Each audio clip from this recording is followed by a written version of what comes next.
Yes, sirs! What is going on, Pacer Nation? Welcome back to another episode of Bring the Juice Pacers. Guys, my voice is gone.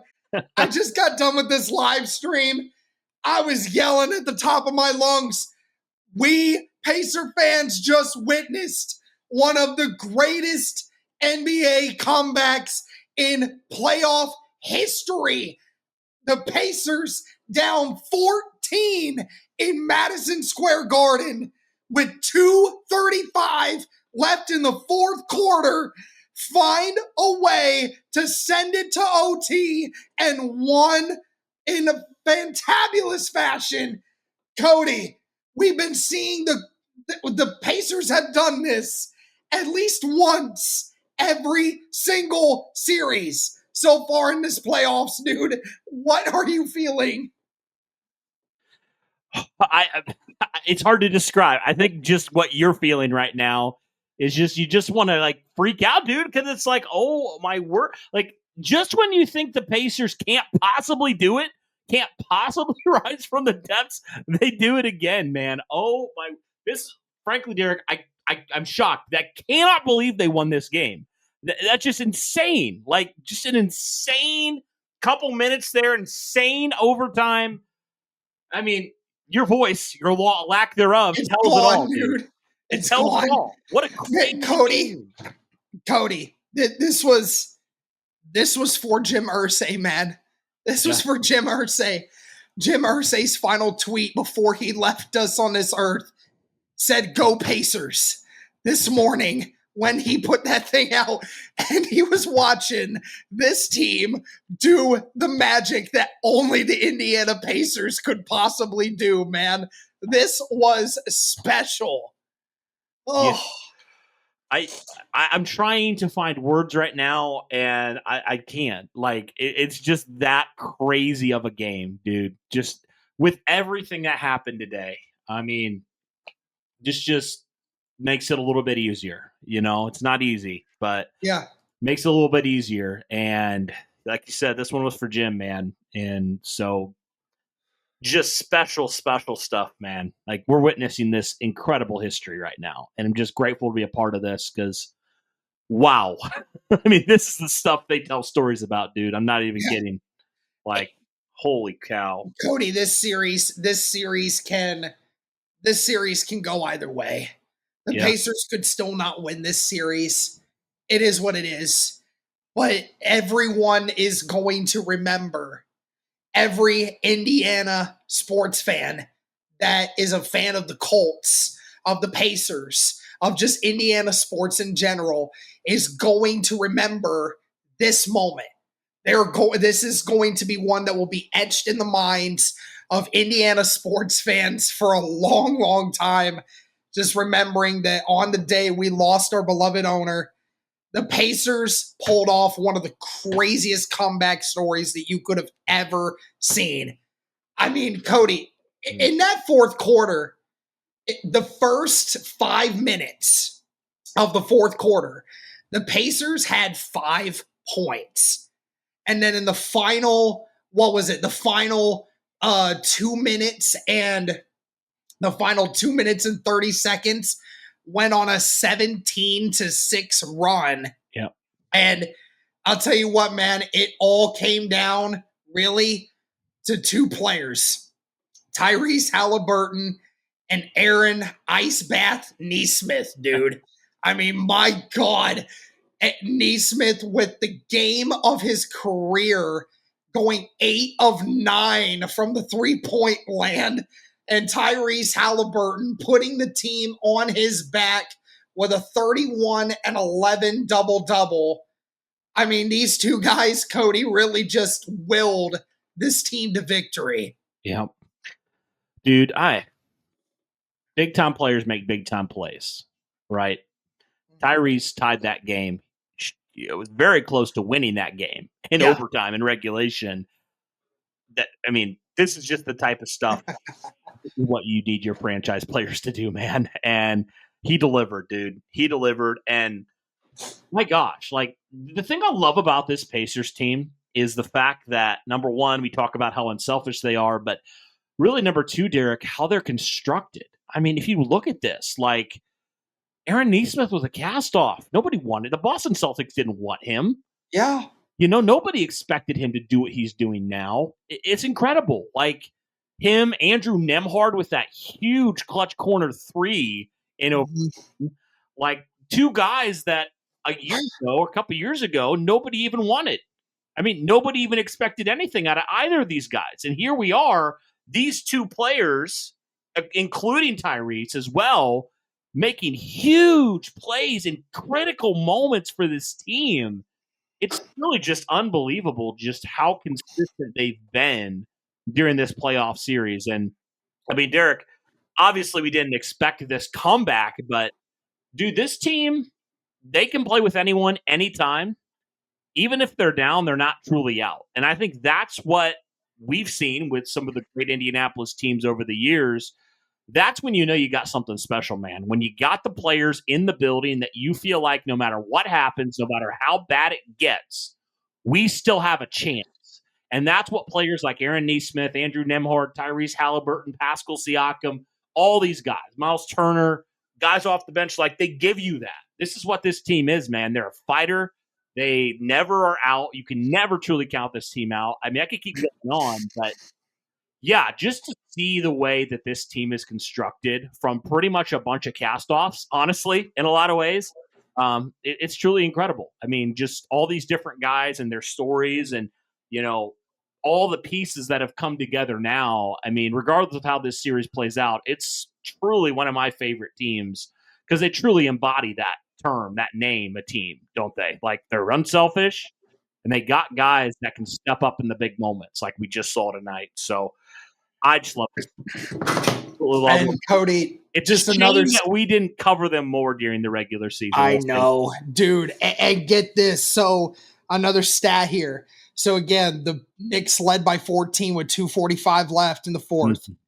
It said teams leading by 14 plus with 2:45 left in the fourth quarter are 994 and 0 in play-by-play era since 1997.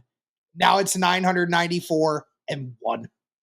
The Pacers have done this every series, Cody, where they win a game that history told you was impossible. It told you the history of it was impossible.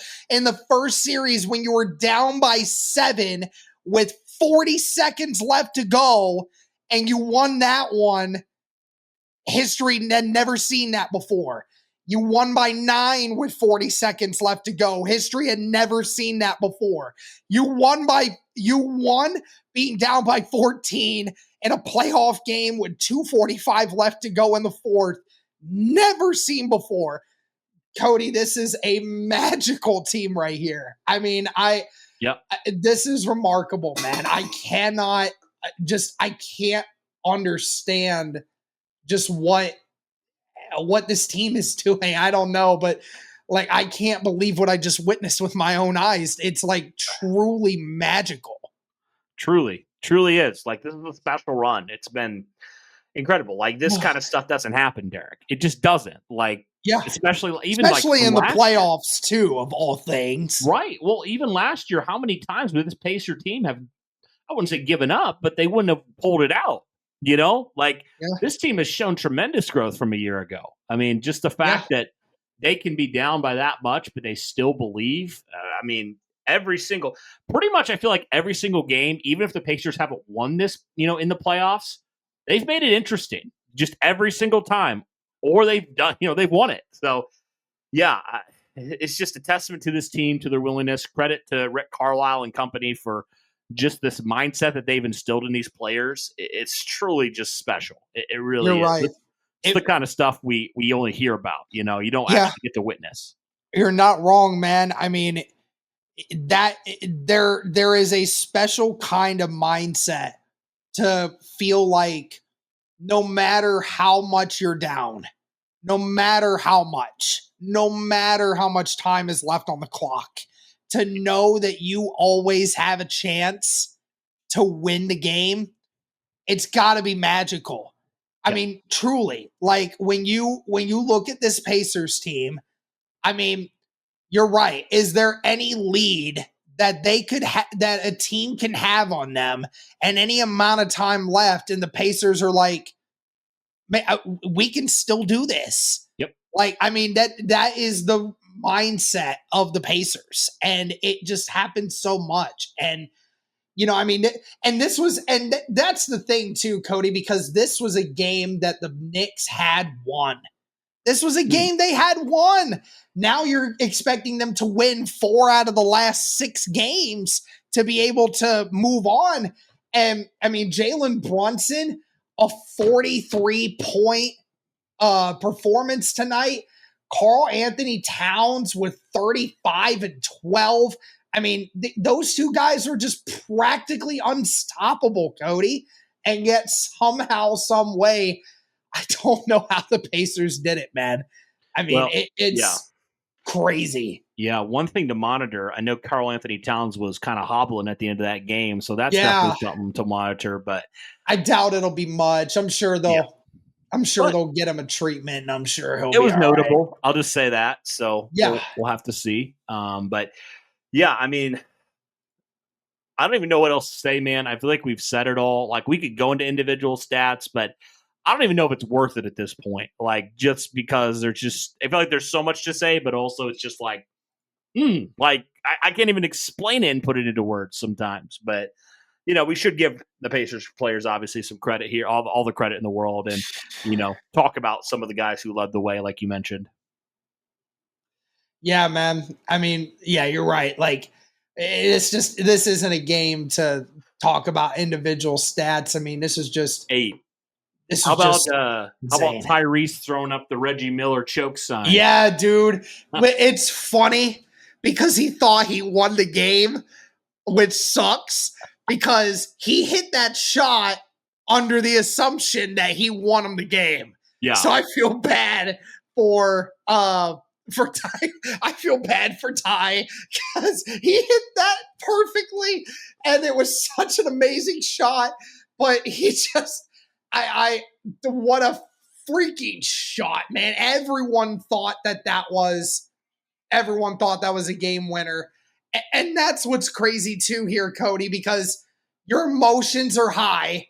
Yep. You're thinking that you just won the game. And then for the officials to tell you, no, you didn't. It tied it. And then to reset. Yep. And then come out with that mindset of being able to, in overtime, still trading blow after blow after blow to finally pull out in the end. I mean, this is, again, I will say it a million times more. This team is something special. And you know what? The narrative tomorrow, Cody, from the national media, the Knicks lost this game. They're not going to talk about how the Pacers won this one. The Pacers had to be special to find a way to win this game. And if people don't want to give them their A for effort, we will right here, man. We will. Yeah, they deserve all of it, man. Like the effort. I mean, you can't teach effort. Like you just can't. And this team has guys that do that. Like the effort is off the charts, dude. It's incredible. So, yeah, I mean, ultimate team win here. I mean, really was. When you were down, credit to them. I mean, you already mentioned Haliburton and Nesmith, 31 and 30 respectively there. So just incredible performances by them. And then pretty much everybody off the bench, Derek. I mean, this is a night where Miles Turner only had 14. He was out of your 5 starters. He scored the least in this game. Him and Pascal And what's Siakam. crazy, Cody, is he scored 11 of those 14 in the first 7 minutes of the game. Yeah, so he really wasn't a factor in this game for a good large majority of this. Siakam only had, he didn't shoot great either. He was under 50%. So you just think, man, if he hits, what is this team truly capable of?